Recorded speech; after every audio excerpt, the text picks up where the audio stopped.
श्री कृष्ण कहते हैं कि हर आदमी के स्वभाव में भिन्नता होती है। उसकी ये भिन्नता उसे दूसरों से अलग पहचान प्रदान करती है। ऐसे में कभी कभी कुछ चीज़ों के नज़रिए को लेकर आपस में विरोधाभास की स्थिति बन जाती है। अपने साथी के ऐसे विशिष्ट गुण को पहचानने की कोशिश करें। रिश्ते ऐसे बनाओ जिसमें शब्द कम और समझ ज़्यादा हो, झगड़े कम और नज़रिया ज़्यादा हो। कोई टूटे तो उसे सजाना सीखो, कोई रूठे तो उसे मनाना सीखो। रिश्ते तो मिलते हैं नसीब से, बस उन्हें खूबसूरती से निभाना सीखो। अपना और पराया क्या है, मुझे तो बस यही पता है। जो भावनाओं को समझे वो अपना, और जो भावनाओं से परे वो पराया। प्यार इंसान से करो, उसकी आदत से नहीं। रूठो उनकी बातों से, मगर उनसे नहीं। भूलो उनकी गलतियों पर, उन्हें नहीं। क्योंकि रिश्तों से बढ़कर कुछ भी नहीं। जो दूर रहकर भी पास हो वो अपना, और जो पास रहकर दूर हो वो पराया। 1 मिनट लगता है रिश्तों का मजाक उड़ाने में, और सारी उम्र बीत जाती है एक रिश्ते को बनाने में। मित्रता एवं रिश्तेदारी सम्मान की नहीं, भाव की भूखी होती है। बशर्ते लगाव दिल से होना चाहिए, दिमाग से नहीं। दुनिया का सबसे बेहतरीन रिश्ता वही होता है जहां एक हल्की सी मुस्कुराहट और छोटी सी माफी से जिंदगी दोबारा पहले जैसे हो जाती है। सख्त हाथों से भी फिसल जाती है कभी नाजुक उंगलियां। रिश्ते जोर से नहीं, प्यार मोहब्बत से पकड़े जाते हैं। रिश्ते कभी जिंदगी के साथ साथ नहीं चलते। रिश्ते एक बार बनते हैं और फिर जिंदगी रिश्तों के साथ साथ चलती है।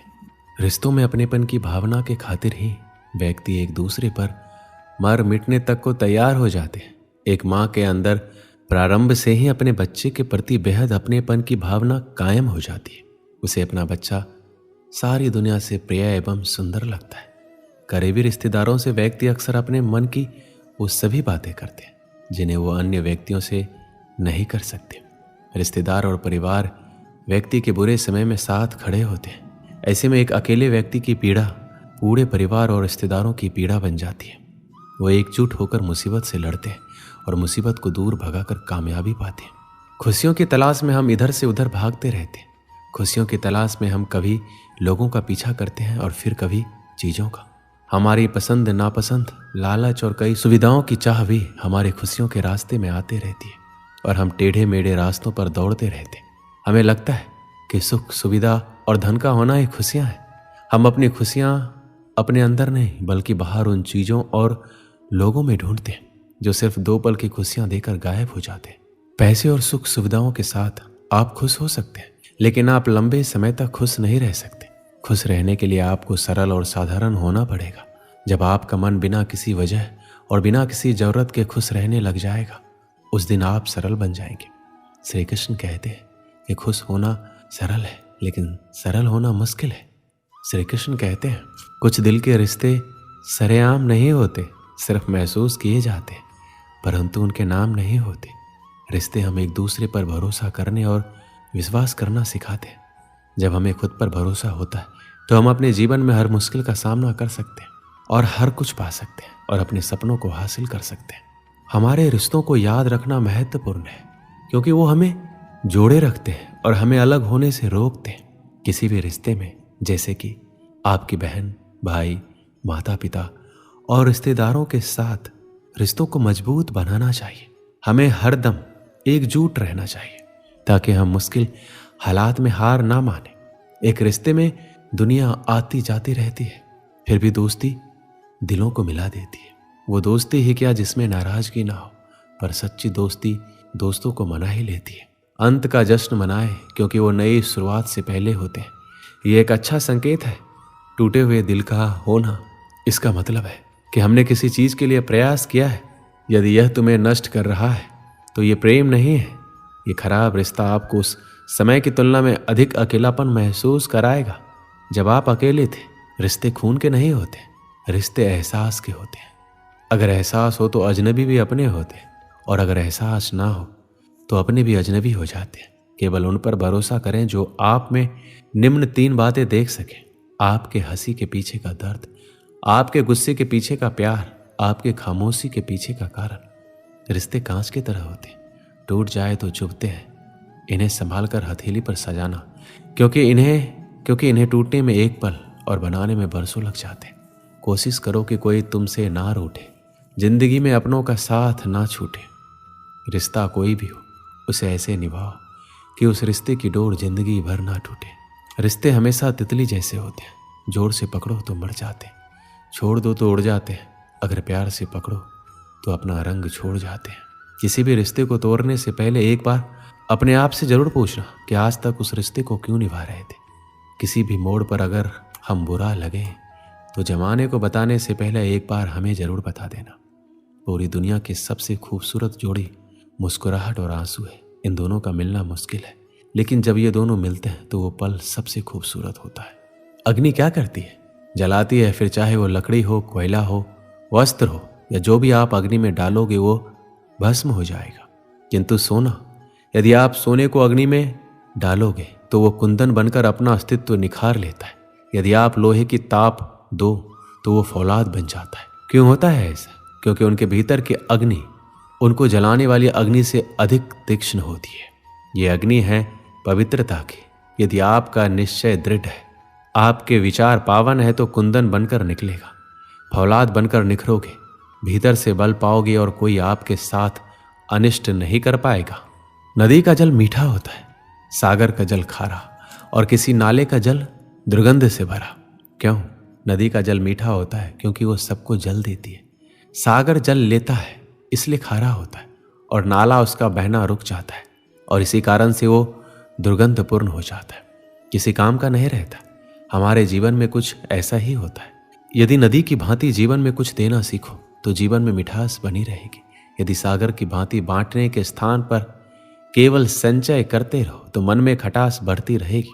और यदि नाले की भांति बहना छोड़ दो, कर्म करना छोड़ दो तो किसी काम के नहीं रहोगे। इसलिए बिना किसी विराम के कर्म करते रहो और जो कुछ भी आपके पास है उसे बांटना सीखो। एकलव्य एक निषाद बालक था। वह धनुर्विद्या में प्रवीण होना चाहता था। इसके लिए गुरु द्रोणाचार्य से धनुर्विद्या की शिक्षा प्राप्त करना चाहता था। एक दिन वह गुरु द्रोणाचार्य के पास पहुंचा और अपना शिष्य बना लेने का निवेदन किया। गुरु द्रोण केवल क्षत्रिय राजकुमारों को ही धनुर्विद्या सिखाते थे, इसलिए उन्होंने एकलव्य को धनुर्विद्या सिखाने से मना कर दिया। एकलव्य लौट गया। गुरु द्रोण के द्वारा मना कर देने पर भी उसने धनुर्विद्या को पूरे लगन से सीखने का प्रयास किया। उसने मिट्टी से गुरु द्रोण की प्रतिमा का निर्माण किया और उसे अपना गुरु मानकर धनुर्विद्या का अभ्यास करने लगा। गुरु द्रोण पांडु पुत्र कौरव को धनुर्विद्या की शिक्षा दे रहे थे। एक दिन वो पांचों पांडवों को लेकर जंगल में गए। एक कुत्ता भी उसके साथ था। जंगल में जाकर कुत्ता भौंकते हुए एकलव्य के आश्रम में घुस गया। एकलव्य उस समय गुरु द्रोण की प्रतिमा के सामने धनुर्विद्या का अभ्यास कर रहा था। कुत्ते का भौंकना उसका ध्यान भंग करने लगा। उसने बाणों से कुत्ते का मुंह इस प्रकार बंद कर दिया कि कुत्ते को कोई चोट भी नहीं आई। कुत्ता जब गुरु द्रोण और पांडवों के पास पहुंचा तो उसको देखकर दंग रह गए। वो उसके साथ एकलव्य के आश्रम में पहुंचे और उसे गुरु द्रोण की प्रतिमा के सामने धनुर्विद्या का अभ्यास करता हुआ पाया। गुरु द्रोण ने उससे पूछा, क्या कुत्ते का मुंह बाणों द्वारा उसने ही बंद किया है? तो उसने हाथ जोड़कर सिर झुका लिया। गुरु द्रोण उसकी धनुर्विद्या से बहुत प्रभावित हुए और उससे पूछा, तुम्हारा गुरु कौन है? एकलव्य ने गुरु द्रोण का नाम लिया। गुरु द्रोण चकित रह गए। उन्होंने कहा, मैंने तो तुम्हें कभी धनुर्विद्या नहीं सिखाई, तो मैं तुम्हारा गुरु कैसे हुआ? एकलव्य ने उन्हें बताया कि वह निषाद पुत्र है, इसलिए गुरु द्रोण ने उसे धनुर्विद्या की शिक्षा देने से मना कर दिया था। लेकिन वह निराश नहीं हुआ और गुरु द्रोण की प्रतिमा को गुरु मानकर अभ्यास करने लगा। इसलिए उसके गुरु द्रोण ही है और जो कुछ भी सीखा है उनके ही सानिध्य में सीखा है। गुरु द्रोण एकलव्य की लगन देखकर प्रभावित हुए, किंतु वो जान गए कि एकलव्य एक महान धनुर्धर है। वह अर्जुन से भी श्रेष्ठ है और गुरु द्रोण अर्जुन को सर्वश्रेष्ठ धनुर्धर बनाने का वचन दे चुके थे। इसलिए उन्होंने एकलव्य से कहा, तुम्हारे अनुसार मैं तुम्हारा गुरु हूं, तो तुम्हें मुझे गुरु दक्षिणा देनी चाहिए। एकलव्य ने कहा, गुरुवर आप जो कहें, मैं गुरु दक्षिणा देने को तैयार हूं। गुरु द्रोण ने गुरु दक्षिणा में एकलव्य से उसका अंगूठा मांग लिया। किसी भी धनुर्धर के लिए अंगूठा अत्यंत महत्वपूर्ण होता है। उसकी ही सहायता से वह धनुष बाण चला पाता है। गुरु द्रोण के अंगूठा मांगने के पीछे की मंशा ये थी कि एकलव्य अर्जुन से अच्छा धनुर्धर ना बन पाए। एकलव्य ने एक क्षण भी नहीं सोचा और अपना अंगूठा काटकर गुरु द्रोण को समर्पित कर दिया। उसके बाद वह बिना अंगूठे के ही धनुर्विद्या का अभ्यास करने लगा और उसमें भी निपुण हो गया। इस कहानी से हमें यही सीख मिलती है कि समर्पण, लगन और दृढ़ निश्चय किसी भी परिस्थिति में सफलता प्राप्त करने के महत्वपूर्ण तत्व होते हैं। जब हम किसी लक्ष्य की ओर बढ़ते हैं तो समर्पण हमारे मन और शरीर को एक मानसिकता में लाता है, जिससे हम विफलता के डर से मुक्त होते हैं और हमारी ऊर्जा एकजुट होती है। लेकिन ये दर्शाती है कि हमें अपने लक्ष्य की प्राप्ति के लिए अपनी सारी मेहनत और उम्मीद लगानी चाहिए। यदि हम सिर्फ अपने लक्ष्य की ओर सिर ही फेर देते हैं तो हमारे सपने कभी हकीकत नहीं बन सकते। इसके साथ ही दृढ़ निश्चय भी महत्वपूर्ण होता है। जब हम दृढ़ निश्चय से काम करते हैं तो हमारी संघर्षपूर्ण शक्ति बढ़ती है और हम किसी भी मुश्किल से निराश नहीं होते। जीवन में सफलता पाने के लिए समर्पण, लगन और दृढ़ निश्चय के साथ मेहनत करना आवश्यक होता है, चाहे हमारा लक्ष्य कितना भी मुश्किल क्यों ना हो। दोस्तों, इस वीडियो में बस इतना ही। मिलते हैं अगली वीडियो में। अपना ख्याल रखिएगा। जय श्री कृष्ण।